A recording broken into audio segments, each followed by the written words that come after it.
Ibu Saudara, mari kita sama-sama ya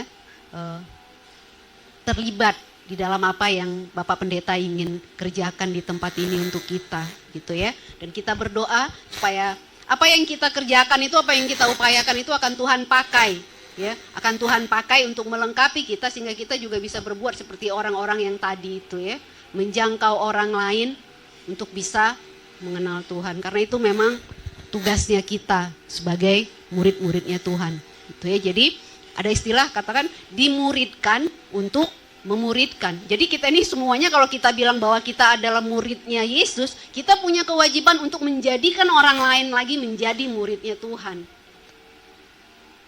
Dan sekali lagi itu nggak gampang, ya. Kalau dipikir-pikir rasanya ngapain sih repot-repot gitu kan? Udahlah, cukup kalau udah rajin datang ke gereja, rajin saat teduh setiap pagi, setiap hari udah berdoa sama Tuhan, ya udah cukup gitu kan. Tapi ternyata enggak, Bapak Ibu. Kenapa? Karena kita ini memang enggak Tuhan itu enggak menginginkan kita ini hidup sendiri gitu kan.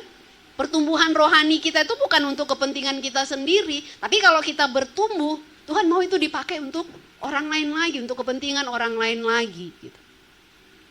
Makanya kalau kita baca tadi di dalam Yohanes pasal 13 itu ya, Bapak Ibu tuh kalau kita lihat dari pasalnya yang pertama di atasnya itu Tuhan Yesus tuh mencuci kaki murid-muridnya di situ ya.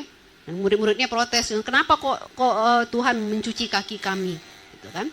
Nah, tapi Tuhan bilang dia mau memberikan teladan kepada murid-muridnya. Kalau gurunya aja gitu ya, tuannya aja mau mencuci kaki murid-muridnya, maka lebih lagi kamu tuh masing-masing harus mencuci kakimu, harus saling mencuci, harus saling membasuh kakimu, katanya gitu ya. Jadi Tuhan mau bahwa di dalam kebersamaan kita tuh kita saling melayani satu dengan yang lain, seperti tadi saya katakan gitu kan. Kita nih nggak boleh hidup sendiri gitu, nggak bisa. Kita pikir kalau ada yang berkata seperti ini ya, Bapak Ibu, saya dengar. Kenapa sekarang katanya gitu ya, gereja-gereja di luar, dia bicara tentang gereja di negaranya itu jadi kayak suam-suam kuku, nggak berkembang gitu ya, malah makin lama makin merosot, makin menurun katanya gitu. Kenapa?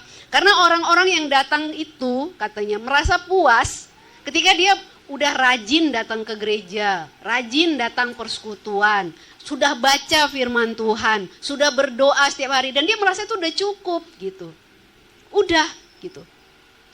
Tapi itu kan hanya memikirkan dirinya sendiri gitu ya. Jadi ketika dia melakukan itu dia merasa udah cukup baik, aku udah baik kok.